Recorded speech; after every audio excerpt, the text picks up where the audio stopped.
Les Antillais dans le monde avec caribexpat.com. Et une rencontre à partir d'aujourd'hui avec le Guadeloupéen Karim Saï. Actuellement installé en Norvège, il a vécu dans de nombreux pays, dont la Nouvelle-Zélande, où il a pu exercer son métier, sa passion. Karim est spécialiste des effets spéciaux au cinéma et il a travaillé dans des super productions comme Le Seigneur des Anneaux, Le Hobbit, King Kong ou encore Avatar. Récemment, de passage en Martinique, où il parrainait la cérémonie de graduation des étudiants de l'école parallèle 14. Karim Saï a accordé un entretien à Pascal Lavenaire pour les Antillais dans le monde. Écoutez. Karim Saï, bonjour. Bonjour Pascal Lavenaire. On vous attrape au vol de passage aux Antilles parce que pour le coup, vous êtes un vrai Antillais dans le monde. On va avoir l'occasion de parler longuement de votre parcours. D'abord, vous êtes aujourd'hui en Norvège depuis quelque temps. Qu'est-ce que vous y faites, Karim ? Pour l'instant, je dirige un département d'effets visuels numériques pour l'École nationale du cinéma en Norvège. À ce titre, j'organise les plannings, j'organise les exercices qui impliquent donc des étudiants, des cinéastes et tout un tas de personnes en fait qui apprennent l'art d'utiliser les technologies nouvelles, enfin quand on dit nouvelles, les technologies informatiques, afin de créer des effets spéciaux pour le cinéma, pour des films, pour des séries télé, etc. Et donc dans ma fonction, je partage un peu mon savoir-faire que j'ai acquis au cours d'années. Une longue carrière, on peut le dire quand même aujourd'hui. On va dire une carrière, oui, une carrière normale, oui, peut-être un peu longue maintenant. Bon, c'est un super environnement pour moi. C'est un peu différent de l'environnement de production que je connais, donc Industrial Light and Magic ou Weta Digital, qui sont les deux plus grosses sociétés avec lesquelles j'ai collaboré auparavant. Depuis combien de temps est-ce que vous êtes en Norvège ? Je suis là depuis à peu près un an. Donc c'est une phase qui est donc reconstruit, c'est-à-dire cette école a lancé un programme d'effets spéciaux donc avant mon arrivée, et ils m'ont demandé donc de récupérer un peu le bébé et donc pour l'instant je reformate un peu ce programme afin qu'il corresponde beaucoup plus à la méthodologie, en tout cas l'organisation qu'on trouve dans ces sociétés de post-production que j'ai nommées auparavant. Et afin que le cursus, enfin en tout cas c'est les exercices et ce qu'apprennent les étudiants, soit un modèle plus ou moins exact de ce qu'on trouve dans l'industrie. Donc c'est, à mon sens, c'est très important de former des étudiants, ou en tout cas des futurs réalisateurs, ou en tout cas de gens qui travaillent dans l'industrie du cinéma, qui soient vraiment au fait des évolutions, en tout cas de la méthodologie, des approches et des techniques et des technologies qui sont employées dans l'industrie. Voilà. Alors on va parler bien sûr des effets spéciaux puisque c'est votre spécialité, mais si vous voulez bien, j'ai envie de revenir loin en arrière. J'ai envie de recommencer là où tout commence, c'est-à-dire en Guadeloupe, chez vous, là où vous êtes né, Karim. Oui, je suis né à Pointe-à-Pitre, effectivement. J'ai grandi à Pointe-à-Pitre, vraiment au Faubourg Frébeau, quoi. Et donc en plein cœur de la ville. En plein cœur de la ville. J'ai fait beaucoup de skateboard à Pointe-à-Pitre, à la Tour Césite, qui était évidemment l'épicentre de RCI à l'époque. Mon oncle Jules Saï, qui est connu en radio, etc. Donc j'ai beaucoup évolué en Guadeloupe et ce sont mes racines en fait. Et donc j'ai été au lycée de Bainbridge. J'ai fait un coup à Front de Mer avant de repartir, etc. Donc j'ai beaucoup de racines en Guadeloupe en fait. Ma famille est là et je suis né donc là-bas. Donc vous y grandissez, vous y allez à l'école, vous étiez plutôt un bon élève ? J'étais un élève très curieux d'abord, pas forcément ordonné dans ma méthode, en tout cas très curieux et très, je dirais, il y a toujours un côté, il y a toujours eu un côté, une espèce d'attrait vers l'art, l'artistique. Les images et c'est un peu curieux parce que quand je réfléchis un peu tout ça à mon parcours, quand je réfléchis à tout ce que j'ai fait quand j'étais gamin, il y a toujours un côté si vous voulez, il y a une espèce de part de magie, c'est-à-dire que je me suis toujours dit qu'il y a une part de la réalité qui est palpable, qui est explicable, et aussi une part en fait qui est un peu plus cachée, c'est-à-dire que pour bien comprendre les choses, il faut comprendre non seulement la partie émergée et la partie immergée dans tout. Et c'est toujours quelque chose qui m'a toujours un peu servi dans mon approche artistique, technique, etc. Comprendre en fait l'envers du décor, comprendre comment les choses marchent, comprendre qu'est-ce qui fait fonctionner les choses qu'on voit et qu'on peut toucher. Et c'est un peu comme ça que je me suis mis par exemple un peu par la philatélie, par la photographie, à m'intéresser à comment on fait pour créer une image, comment on fait c'est quelles sont les méthodes, les techniques, etc., l'approche pour créer quelque chose de joli, voilà. Entre l'attrait que ça porte et puis finalement en choisir après d'en faire son métier, il y a quand même un pas. Vous sortez du bac et vous faites quoi à ce moment-là? Après le bac, je suis venu en Martinique où j'ai passé de nombreuses années. En Martinique, donc j'ai intégré une école de commerce à l'époque qui s'appelait EIAM, École internationale des affaires et du management. Et l'une des raisons pour laquelle je me suis orienté vers la branche business, etc., c'est parce que je me suis dit que le côté artistique, qui est vraiment ma passion, qui est vraiment ce qui me fait tilter un peu, ça s'inscrit toujours dans une logique où il y a quand même un côté économique, il y a un côté, il y a en fait une méthode à la folie, c'est-à-dire qu'il faut avoir un agencement d'idées pour pouvoir donner cours à ces idées, en tout cas qu'elles prennent force et qu'elles s'épanouissent.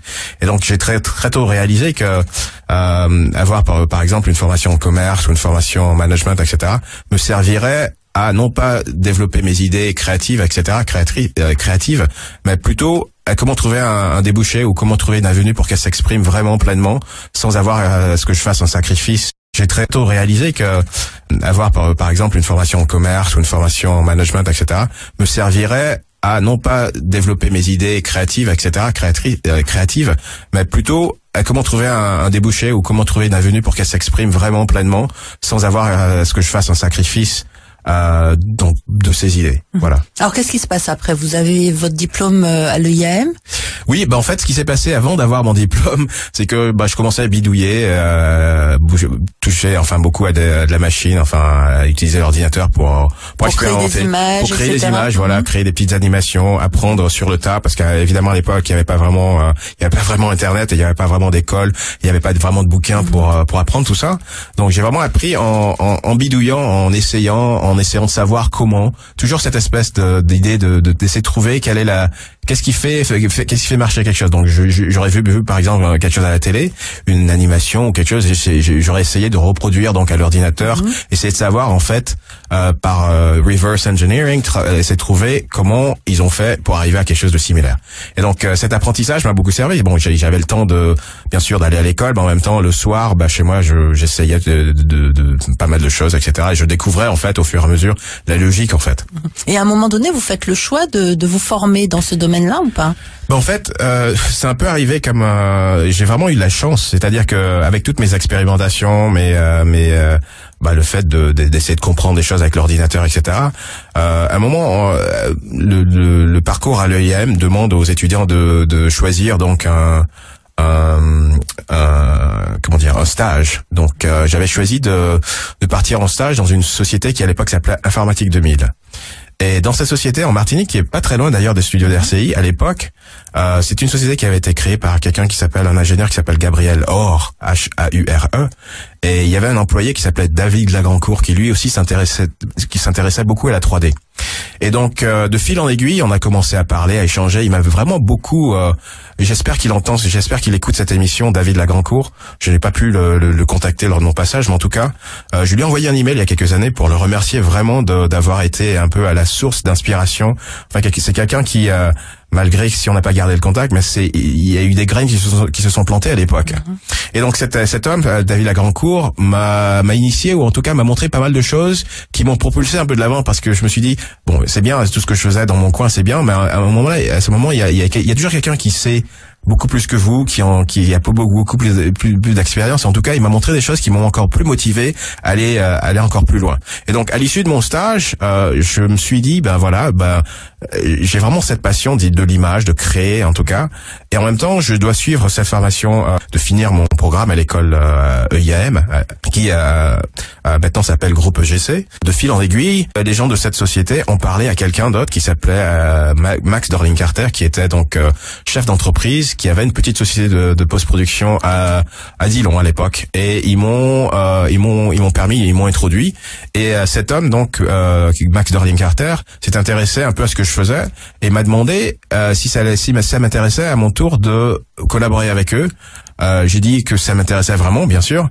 je me suis senti vraiment privilégié d'avoir ce contact avec l'industrie locale, en tout cas, et en même temps, je lui ai dit, bah oui, je veux participer, je veux aider, je veux travailler avec toi, mais en même temps, je veux également finir mes études. Il m'a dit, y a pas de problème. Mais écoute, on va essayer d'agencer tout ça en fonction de ton emploi du temps, dans ta disponibilité, fais tes études, etc.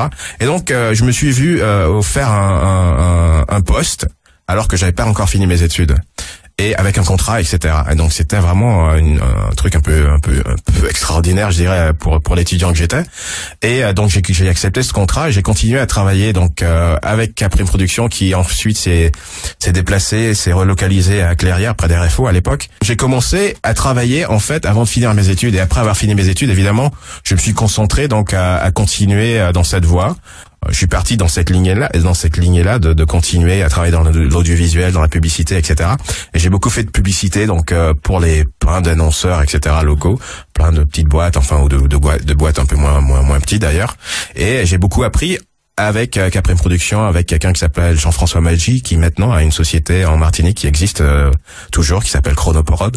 Et donc tous ces gens-là ont participé à mon apprentissage, ou en tout cas mes racines, si vous voulez. Sont bien en Martinique, et retourner donc aujourd'hui en Martinique, pour moi c'est un peu retourner en arrière, mais avec vraiment plein de souvenirs et c'est vraiment merveilleux de pouvoir retourner aujourd'hui. C'est très émotionnel pour moi d'être là aujourd'hui. Après la Martinique, je suis parti à un moment, en Allemagne, où j'ai eu la chance de collaborer avec un Allemand qui avait une petite boîte près de Francfort.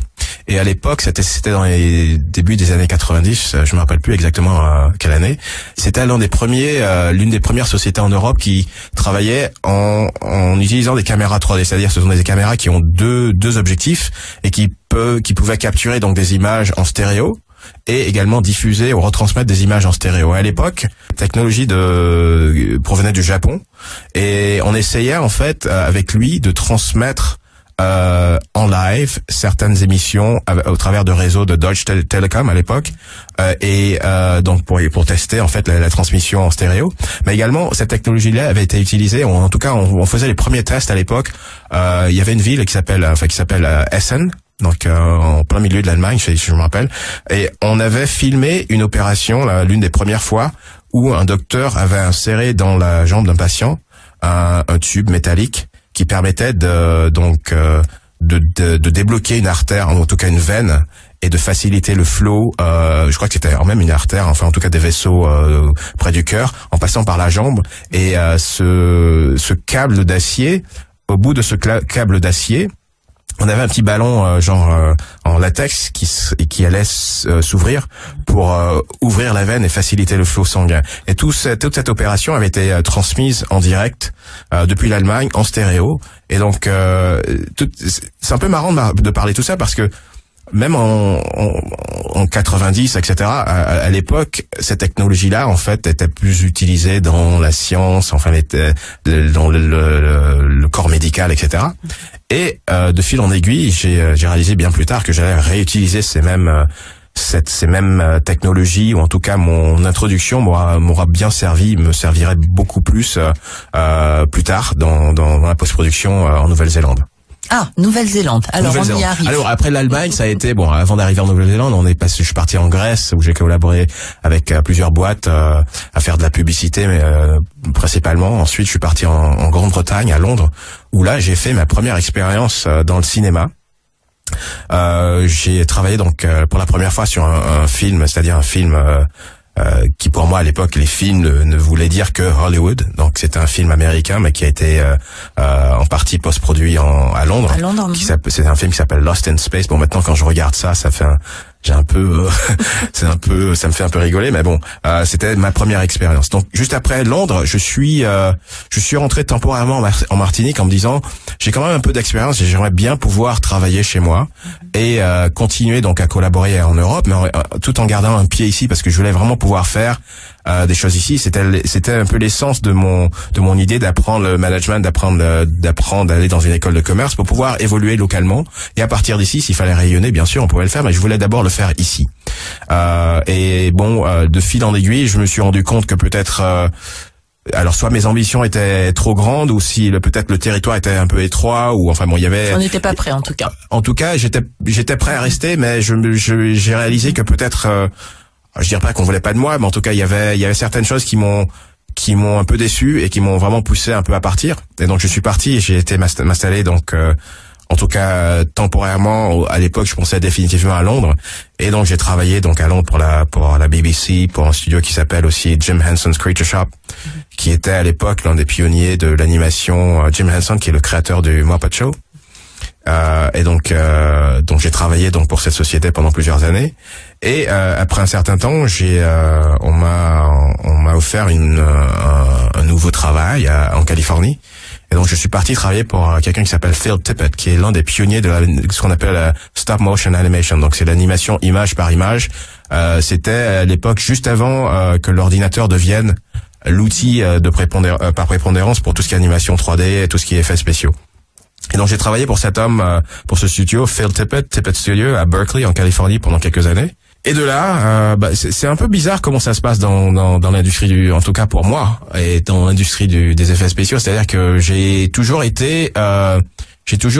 cette chance, c'est vraiment une chance. Je sais pas, il doit y avoir des étoiles alignées quelque part, mais en tout cas une chance d'avoir été c'est-à-dire une chose mène à l'autre à chaque fois, et j'ai eu de la chance. On me parle d'un truc et on me dit est-ce que tu veux venir faire ça, on aimerait bien que tu viennes travailler avec nous. En fait c'est être au bon endroit au bon moment. C'est vraiment ça, exactement ça. Et c'est pas vraiment bon, évidemment j'avais de l'expérience, mais il y a plus que ça. C'est vraiment une combinaison une suite de choses, être au bon endroit au bon moment avec les bonnes personnes sur les bons projets, et voilà, et avoir le bon savoir, j'imagine, à la bonne période. Les Antillais dans le monde avec caribexpat.com. Et la suite de notre entretien avec Karim Sahaï, guadeloupéen, expert des effets spéciaux et de la 3D au cinéma. Après une enfance en Guadeloupe, des études de commerce en Martinique, ainsi qu'une première expérience dans le montage vidéo de publicité dans des sociétés de production locales, Karim Sahaï saisit une opportunité de s'installer à l'étranger, à Francfort, puis à Londres, avant de poursuivre son parcours en Californie, où il travaille dans la société numéro 1 des effets spéciaux dans le cinéma. Une nouvelle opportunité va alors se présenter. On écoute la suite de son récit au micro de Pascal Avenir. Depuis la Californie, j'ai été recruté par une société en Nouvelle-Zélande qui s'appelle Weta Digital, qui est la société qui a été créée par Peter Jackson, le réalisateur du Seigneur des Anneaux et du Hobbit. Ils m'ont demandé de venir travailler sur le Seigneur des Anneaux. Alors je vous dis vraiment, c'était une opportunité à laquelle je ne pouvais pas dire non. Et le seul truc, c'est qu'ils m'ont demandé ils m'ont dit c'est un contrat de 5 mois. Donc alors je quitte un travail un contrat indéterminé en Californie, qui est l'épicentre même des effets spéciaux à l'époque, il y a plus de 20 ans. Et pour partir 5 mois travailler sur un film avec aucune garantie de peut-être de pouvoir retourner en Californie. Donc, mais ceci dit, c'est le Seigneur des Anneaux quand même. Eh ben voilà, c'est ça, c'est le Seigneur des Anneaux, donc on peut pas dire non. Donc j'ai sauté, vraiment, c'est en 2 mois, j'ai tout bouclé en Californie. Enfin, en tout cas, j'ai mis mes trucs dans un truc de storage, voilà, temporairement. Et je suis parti donc en Nouvelle-Zélande pour 5 mois. Et 5 mois, le 4e mois arrive, le 5e mois. Le 5e mois, en fin de contrat, ils me disent est-ce que tu veux rester pour bosser sur le prochain film? Ben oui, donc je retourne temporairement en Californie pour ouvrir tous les trucs et le garde-meuble et tout, voilà, etc. Et donc de fil en aiguille, je me retrouve en Nouvelle-Zélande 1 an, 2 ans, 3 ans, 4 ans, 5 ans, 6 ans, 10 ans, 13 ans, et je suis resté 13 ans donc à Wellington, à travailler bien sûr avec Peter Jackson sur une série de films, mais également j'ai eu vraiment la chance de travailler avec beaucoup d'autres réalisateurs qui m'ont vraiment inspiré et de collaborer avec eux sur un tas de films, donc notamment James Cameron sur Avatar, ouais. Avec Peter Jackson donc sur plusieurs films. Avec Steven Spielberg et également sur Tintin et d'autres réalisateurs effectivement. Donc j'ai travaillé vraiment sur beaucoup de projets là-bas et j'ai énormément appris. Qu'est-ce que vous faites exactement, Karim? Parce que dans tout ça, on a essayé de vous suivre dans tout le parcours, mais à quel moment vous vous dites c'est ça mon boulot en fait? À quel moment je me suis dit ça? Je me suis dit ça en fait vraiment bien avant d'arriver en Nouvelle-Zélande, bien avant de partir de Martinique. En fait, pour moi, le moment révélateur a été je crois que c'est 91, 92, l'année où est sorti le film Jurassic Park. Et je me suis dit, voilà, c'est ça mon boulot, c'est ça ma carrière, c'est ce que je veux faire. Ça a été vraiment très très clair pour moi à cette époque-là. Enfin, ça l'était déjà bien avant le film, mais ça s'est vraiment solidifié parce que c'était vraiment le premier film à l'époque où il y avait eu vraiment un tabac médiatique à l'époque. Ils ont utilisé les ordinateurs pour recréer des choses qui n'existaient plus depuis des millions d'années. Bon, qu'est-ce que ça veut dire vraiment? Les dinosaures n'existent plus depuis très longtemps, et ces dinosaures sont ramenés à la vie par l'ordinateur dans un film que j'ai été voir c'était près de, comment dire, il y avait un cinéma pas très loin de Clairières, là, je me rappelle plus. À Cluny, voilà, très bien.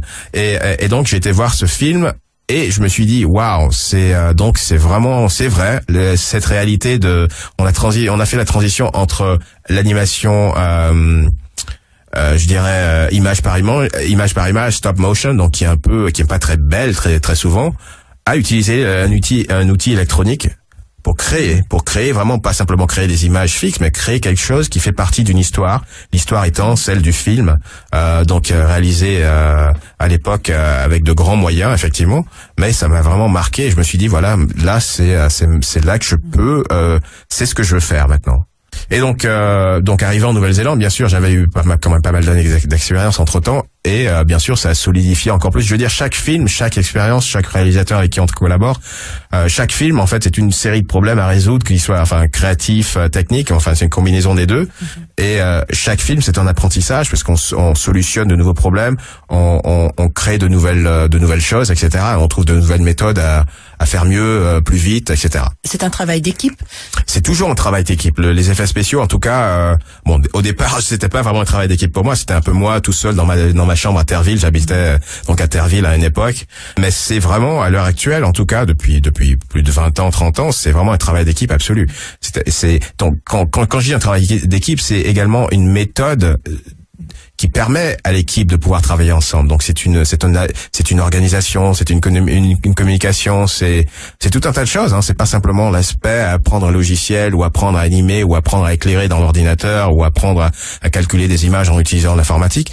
Il y a ça bien sûr, mais il y a tout cette espèce de travail d'organisation et s'assurer qu'on puisse délivrer ou en tout cas créer quelque chose avec les ressources qui sont bien sûr des ressources humaines, c'est-à-dire des gens, des moyens techniques évidemment, et une ressource qui est l'argent, puisque ça s'inscrit on fait un film pour pouvoir le vendre, le distribuer, etc. et pour qu'il rapporte de l'argent afin qu'on puisse faire quelque chose encore la prochaine fois.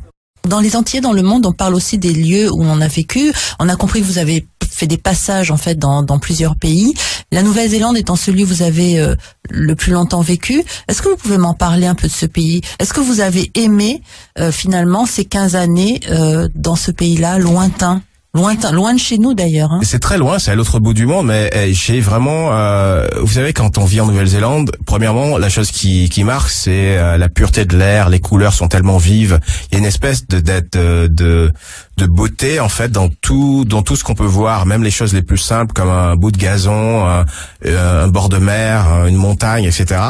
Et donc, pour moi, la chose qui m'a vraiment transformé en vivant là-bas, c'est une appréciation pour les choses simples de la nature. Une appréciation, et ça c'est un peu un paradoxe, et je pense que c'est une série de choses en fait pour moi. C'est-à-dire que d'un côté je travaille beaucoup avec de l'électronique, des machines, etc. En même temps, la Nouvelle-Zélande, elle était le plus simple, l'état le plus pur, c'est vraiment l'antithèse de tout ça. C'est-à-dire qu'on n'a pas d'ordinateur, on apprécie la nature, c'est la beauté à l'état le plus simple, alors que nous, ce qu'on essaie de faire avec l'ordinateur, c'est aussi la beauté, on essaie de recréer la nature, mais en utilisant des méthodes qui sont vraiment pas naturelles, en tout cas. Et donc, pour moi, vivre en Nouvelle-Zélande, ça a vraiment été très formateur, et je me suis à un moment senti, je dirais, néo-zélandais dans l'âme. Je pense que c'est difficile de ne pas l'être, parce que c'est un pays qui a... c'est un petit pays au niveau de sa population, mais grand au niveau de sa superficie. Et on est à tout moment, quel que soit où on vit. Donc j'habitais donc Wellington pendant très longtemps. On est tout le temps au contact de la nature. Donc il y a des petites villes, des petits villages, etc. Et en 20 minutes, on se retrouve. C'est un peu comme chez nous, sauf qu'il y a un peu plus de concentration de gens un peu partout. Et c'est très facile de se retrouver à la nature. Et c'est très facile de pouvoir se recharger. Surtout quand on travaille beaucoup avec, on travaille des heures énormes. Hein, des fois plus de 100 heures par semaine travailler sur des films, 7 jours sur 7, mois après mois. Donc c'est très très important de pouvoir se recharger dans la nature. Et ça, c'est quelque chose qu'on peut faire vraiment de très facilement en Nouvelle-Zélande. Et l'autre chose que je peux dire par rapport à la Nouvelle-Zélande, c'est que comme c'est un pays qui est je dirais géographiquement isolé, avec une population qui est venue donc d'abord de l'Angleterre, enfin de Grande-Bretagne, qui donc a traversé elle aussi le monde pour se retrouver à l'autre bout du monde pour pouvoir devenir et en tout cas exister.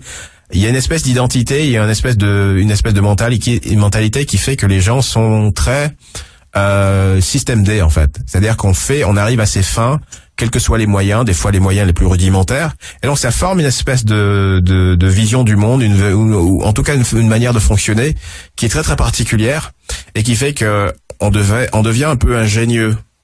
Dans son mode de vie, on devient un peu débrouillard, et on fait avec ce qu'on a. Et donc c'est un peu l'esprit que j'ai retrouvé chez Weta, donc Weta Digital, la société où je travaillais, où il y avait beaucoup de gens qui étaient très ingénieux dans leur approche des effets spéciaux. Et des fois, ils utilisaient des techniques ou en tout cas des méthodes qui étaient un peu plus exotique, je dirais, par rapport à ce que j'avais appris jusqu'à maintenant. Donc j'ai aussi beaucoup appris en Nouvelle-Zélande par rapport à cette mentalité, par rapport à cet état d'esprit, le système D en fait.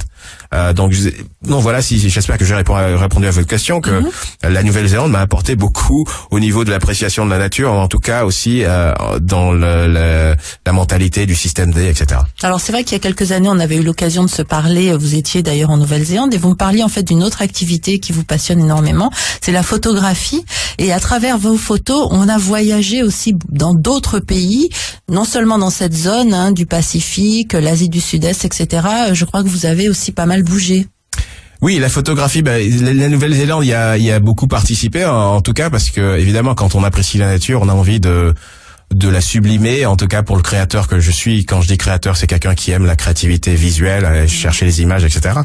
Et pratiquer la photographie en Nouvelle-Zélande, c'est un peu comme un premier sport, c'est-à-dire que ça vient naturellement, et en tout cas ça l'a été pour moi.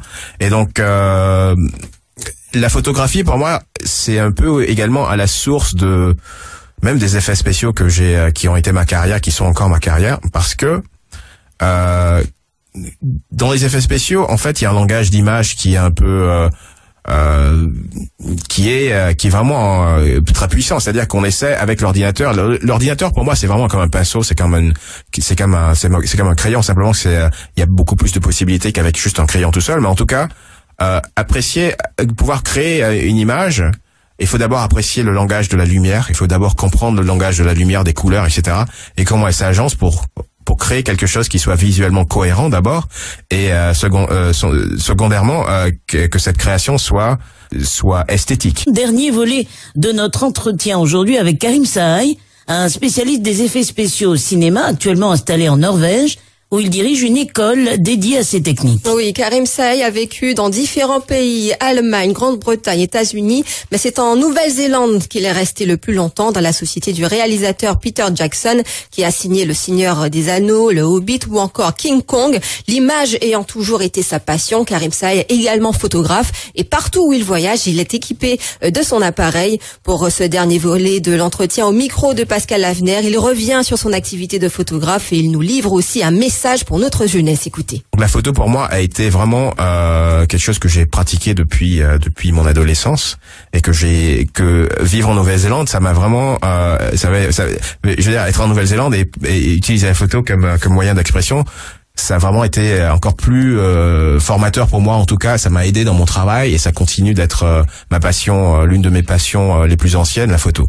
Et donc avec la photo, j'ai vraiment découvert, et en tout cas exploré beaucoup de régions dans le monde, et en particulier une région du monde qui m'a toujours fasciné. Et en tant qu'Antillais, c'est vrai qu'on n'y pense pas, mais partir dans l'Arctique, c'est quelque chose qui m'a toujours un peu fasciné, et donc j'ai eu l'occasion, et je continue d'aller dans l'Arctique de manière régulière, photographier les animaux, la nature, etc.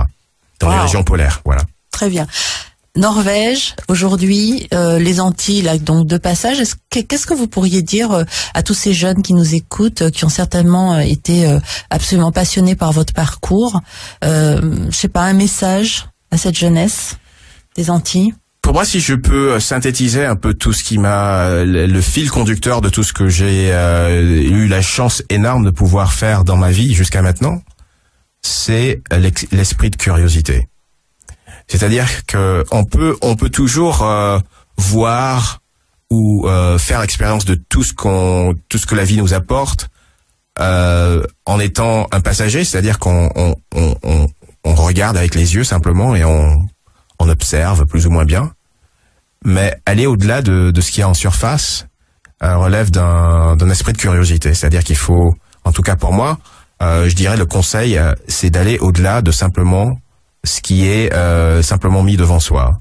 Essayer de comprendre pourquoi les choses sont agencées de telle ou telle manière.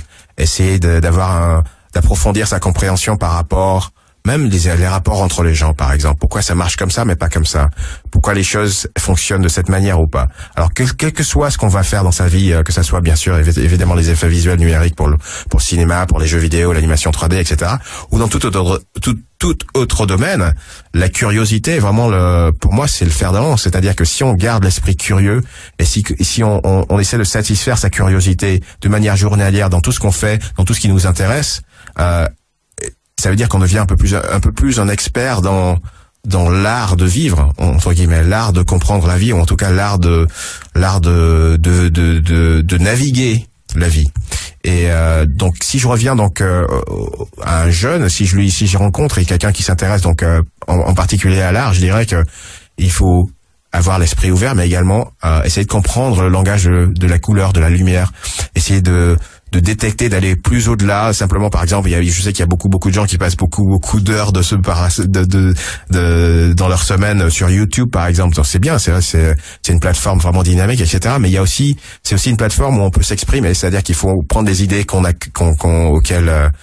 auxquelles les idées qui sont les nôtres, essayer de comprendre comment les agencer et comment les diffuser, mais avoir un apport créatif qui soit vraiment le nôtre. C'est-à-dire qu'il faut pas simplement être un consommateur d'idées, il faut être aussi un créateur d'idées. On a beaucoup d'idées ici, il y a beaucoup de jeunes qui ont beaucoup d'idées. Il y a vraiment tout un tas de plateformes, tout un tas d'outils, tout un tas de technologies qui sont maintenant tellement accessibles qu'au lieu d'être simplement un consommateur de films, on peut effectivement créer des films, créer des idées, les agencer et pouvoir les partager avec le monde. Une question rapide, une réponse rapide. Est-ce que vous envisageriez de revenir aujourd'hui aux Antilles, finalement? J'aimerais vraiment beaucoup retourner et c'est l'une des raisons pour laquelle j'ai accepté de retourner et collaborer avec cette nouvelle école Parallèle 14, qui est la première dans la Caraïbe et qui c'est une avenue pour moi c'est en tout cas une possibilité de pouvoir collaborer avec une génération qui vient après moi et de transmettre. Je crois que j'ai un ami qui aujourd'hui m'a dit, tu sais, Cédric Copeau, c'est un ami de classe, il m'a dit, tu sais, maintenant je suis dans une phase finale une phase finale, je dirais pas, c'est pas vraiment ce qu'il a dit, je suis dans une phase actuelle de ma vie où je suis dans la transmission. Et c'est vraiment, je me sens dans cette phase également. Merci beaucoup, Karim Saïd, d'être passé par RCI pour nous raconter un peu ce beau parcours. Évidemment, il y a plein d'étapes qu'on aurait pu développer, mais en tout cas, c'est déjà très riche. Merci à vous. Merci Pascal.